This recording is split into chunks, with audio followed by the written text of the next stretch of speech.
The NBA schedules these primetime matchups between two great players late in the season, two potential MVP candidates. That's what it's intended to be, right? Like a late season MVP litmus test between two strong teams. And both of these teams came in hot.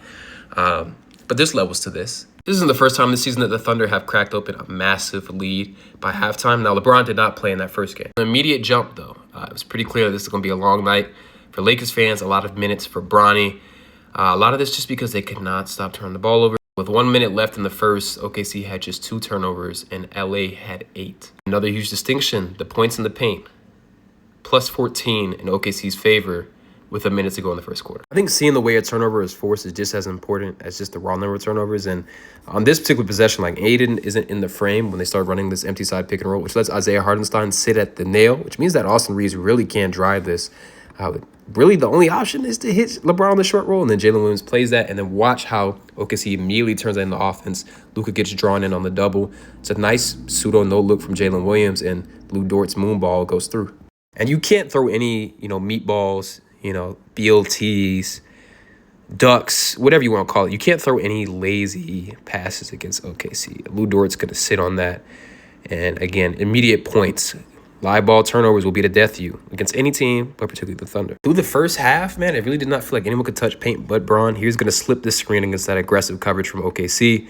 And when he catches on this short roll, right, he's got to engage a back line of 3 Thunder defenders. So what he does is pump fake to get Hartenstein in the air, take that dribble, try to engage Chet as well. And it's all for naught because DeAndre Ayton isn't ready. And so with how proactive OKC is on the fast break and enforcing turnovers, you can't have those little silly mistakes like that because, again, that moon ball is backbreaking. The Lakers were struggling defensively, so they broke out a zone early into the game. This is a 2-3 zone. Usually teams will just try to flash one in the middle or screen at the top of the key.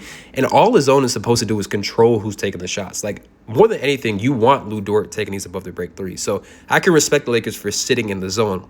What I can't respect, also mix this a matchup zone. Like, this is really man, but they're just showing heavy help against SGA and sort of going box and elbows on the weak side. And that's really good defense from Jake LaRavia. It's when the shape of the zone changes that they really get in trouble. Like, if everyone can maintain their position and guard their yard, they're fine. But when there's penetration or when there's mismatches or someone has to rotate, they so often that last defender just doesn't make it. Like, Luka is so late on this rotation. He's still flat-footed by the time Isaiah Joe catches the ball.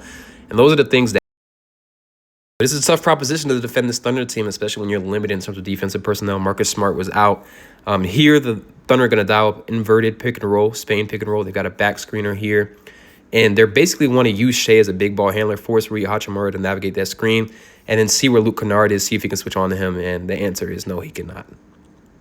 And the Lakers' inability to defend in scramble situations is a good example of just like their issues with engagement, positional size, athleticism, all those different things. Because there's no reason Jackson Hayes should have tried to get that rebound. There's no reason he should be leaving Isaiah Hartenstein wide open, and it leaves Bronny in an impossible position.